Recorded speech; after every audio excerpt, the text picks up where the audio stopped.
Hello friends, welcome back to my channel. यदि आप है बिहार बोर्ड इंटर कंपार्टमेंटल परीक्षा 2022 के स्टूडेंट और आपका एग्जामिनेशन आज हिंदी का, तो मैं आप लोगों के लिए इसका प्रश्न पत्र लेकर के आ चुका हूं। यहीं से आप लोग का सारा क्वेश्चन रहने वाला है। तो चलिए स्टार्ट करेंगे वीडियो और देखना शुरू करेंगे कौन कौन से प्रश्न हैं। सबसे पहला क्वेश्चन हम लोग देखेंगे तो गजानन माधव मुक्ति बोध ने किस विश्वविद्यालय से एमए उत्तीर्ण किया। तो इसका हो जाएगा आपका ऑप्शन नंबर ए, नागपुर विश्वविद्यालय से। नेक्स्ट हम लोग देखेंगे तो कामायनी एक पुनर्विचार किनकी रचना है। तो ये हो जाएगा आपका option number A, Vinod Kumar Shukla की। अगला सवाल हम लोग देखेंगे तो राष्ट्रीय त्यौहार के दिन हर हर हर चरना क्या पहने हुए थे। तो इसका हो जाएगा आपका ऑप्शन नंबर डी, फटा सुथन्ना। अगला सवाल हम लोग देखेंगे तो निम्न में से कौन कविता संकलन विनोद कुमार शुक्ल का है। तो ये हो जाएगा आपका ऑप्शन नंबर ए, वह आदमी नया गर्म कोट पहनकर चला गया विचार की तरह। नेक्स्ट हम लोग देखेंगे तो यहाँ है एक तार लोहे का लंबा लकड़ी के दो खंभों पर तना बंधा हुआ बाहर। इस पंक्ति किस शीर्षक के कविता से उद्धृत की गई है। तो यहाँ हो जाएगा आपका ऑप्शन नंबर सी, प्यारे नन्हे बेटे को। अगला सवाल है प्यारे नन्हे बेटे को शीर्षक कविता किस कविता संकलन में संकलित है। तो इसका आपका सही आंसर हो जाएगा आपका प्यारे नन्हे बेटे की शीर्षक कविता किस संकलन में है। तो यहाँ पे ऑप्शन नंबर डी।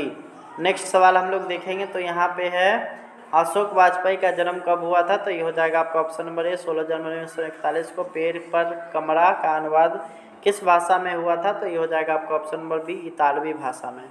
अगला सवाल हम लोग देखेंगे तो भगत सिंह का संपूर्ण परिवार क्या था। तो ये हो जाएगा आपका ऑप्शन नंबर सी, स्वाधीनता सेनानी। नेक्स्ट सवाल हम लोग देखेंगे तो यहाँ पे है आत्महत्या एक घृणित अपराध है या पूर्णतः कायरता का कार्य है, यह कथन किसका है। तो ये हो जाएगा आपका option number D, Bhagat Singh का। नेक्स्ट सवाल हम लोग देखेंगे तो मिलनसार शब्द में प्रत्यय क्या है।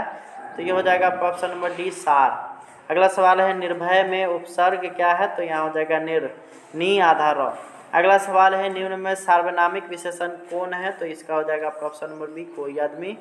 अगला हम लोग देखेंगे वह घर से बाहर आया किस कारक का उदाहरण है। तो ये हो जाएगा आपका ऑप्शन नंबर सी, आपादान कारक का। यहाँ पे आप लोग देख सकते हैं आपादान कारक का, आप लोग का यहाँ टिक भी लगा हुआ है। नेक्स्ट देखेंगे तो सोना धातु शब्द कौन सा लिंग है। तो ये हो जाएगा आपका option number D, pulling. Next हम लोग देखेंगे तो तोता शब्द कौन सी संज्ञा है। तो तोता एक जातिवाचक संज्ञा है, यानी ऑप्शन नंबर ए। अगला सवाल है सत्याग्रह शब्द का संधि विच्छेद क्या हो जाएगा। तो सत्य जोड़ आग्रह, सत्य के लिए जो आग्रह किया जाता है उसको सत्याग्रह बोलते हैं। अगला सवाल है घ का उच्चारण क्या है। तो कंठ।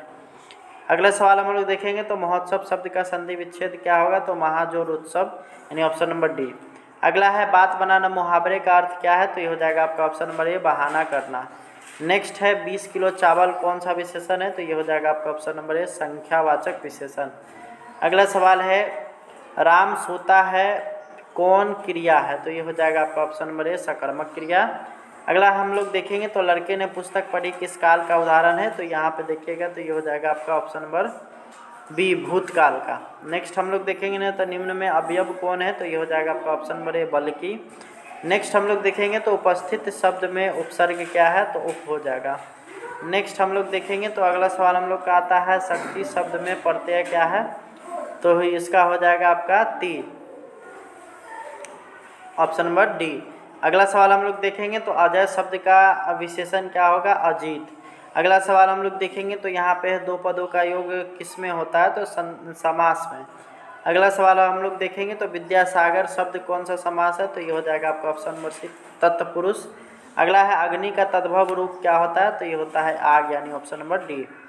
अगला सवाल हम लोग देखेंगे तो विमल बुद्धि हो तासुकी जो यह गुण श्रवणनी धरे, यह पंक्ति किस शीर्षक की कविता है। तो ये हो जाएगा आपका ऑप्शन नंबर डी, छप्पय।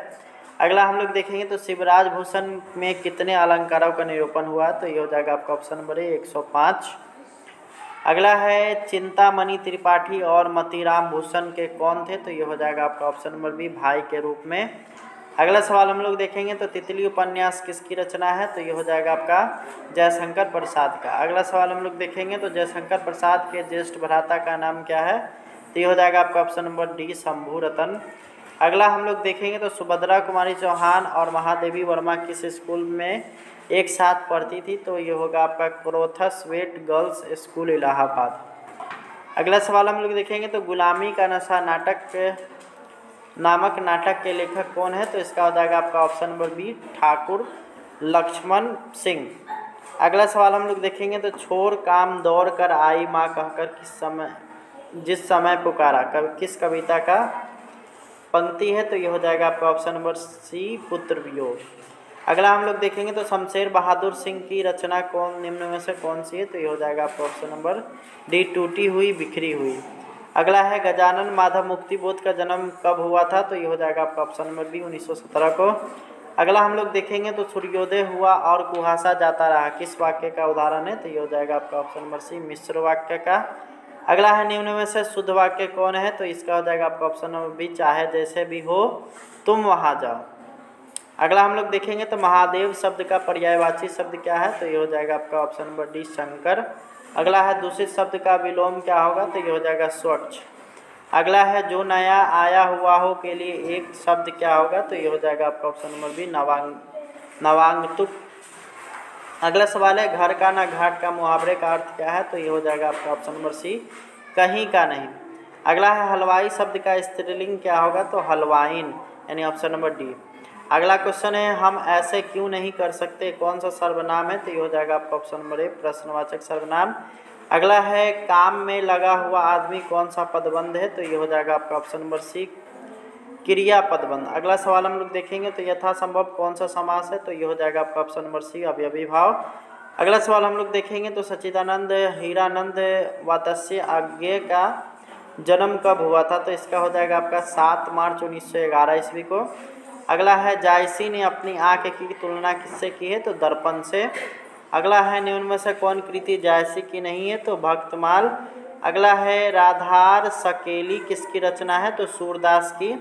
अगला है किसकी रचना श्रीदम भागवत की पद्धति का द्वारदंश स्कंदों में हुई है? तो यहाँ पे हो जाएगा आपका ऑप्शन नंबर बी, सूरसागर की। अगला सवाल हम लोग देखेंगे तो यहाँ पे है तुलसीदास की दीक्षा गुरु कौन थे? तो यहाँ हो जाएगा आपका नरहरि दास। इसका हो जाएगा आप लोग का नरहरि दास। अगला सवाल हम लोग देखेंगे तो निम्न में से कौन रचना तुलसीदास की है? तो हो जाएगा आपका दोहावली। अगला है हनुमान वाहक रचना कितने छंदों में की गई है? तो इसका हो जाएगा आपका 45 छंदों में। अगला है रामचरितमानस निम्न में से क्या है? तो ये हो जाएगा आपका गीति काव्य में आता है। अगला सवाल हम लोग देखेंगे तो छप्पय के अनुसार सबके हित का वचन कौन कहता है? तो ये हो जाएगा कबीर। अगला सवाल है बालकृष्ण भट्ट के पिता पेशे से क्या थे? तो व्यापारी। अगला सवाल है उसने कहा था शीर्षक कहानी के लेखक कौन है? तो इसका हो जाएगा चंद्रधर शर्मा गुलेरी। इस तरह से यह वीडियो यहीं पे समाप्त होता है। आपका सारा प्रश्न यहीं से रहने वाला है। Thanks for watching, bye bye.